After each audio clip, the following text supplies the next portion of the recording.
இந்த video save பண்ணி வச்சுக்கோங்க. வரக்கூடிய டிஎன்பிஎஸ்சி எக்ஸாமில் கேள்வியாக கேட்கறதுக்கு நிறைய சான்சஸ் இருக்கு.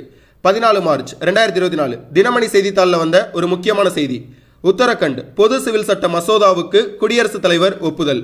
இந்தியாவில் உத்தரகாண்ட் மாநிலம் பொது சிவில் சட்டம் கொண்டு வந்திருக்காங்க. செய்தி என்னன்றதை தெரிஞ்சுக்கோமா. நாட்டின் சுதந்திரத்திற்கு பிறகு பொது சிவில் சட்டத்தை ஏற்ற முதல் மாநிலம் என்ற சிறப்பை உத்தரகண்ட் பெற்றுள்ளது. இப்போ டிஎன்பிஎஸ்சியில் எப்படி கொஸ்டின் கேட்பாங்க, சுதந்திரத்திற்கு பிறகு பொது சிவில் சட்டத்தை ஏற்ற முதல் மாநிலம் எதுன்னு கேட்பாங்க, உத்தரகண்ட். பொது சிவில் சட்டம்னா என்ன?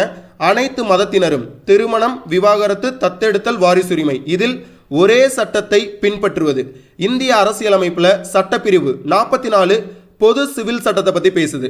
இந்திய அரசியலமைப்புல சட்டப்பிரிவு 201 பயன்படுத்தி இந்திய குடியரசுத் தலைவர் இந்த மசோதாவுக்கு ஒப்புதல் வழங்கியிருப்பாங்க. பாஸ், உங்களுக்கான கேள்வி, இந்திய அரசியலமைப்புல தீண்டாமை ஒழித்தல் எந்த சட்டப்பிரிவு, எந்த ஆர்டிகல் பேசுது? கரெக்டான ஆன்சரை கமெண்ட்ல மென்ஷன்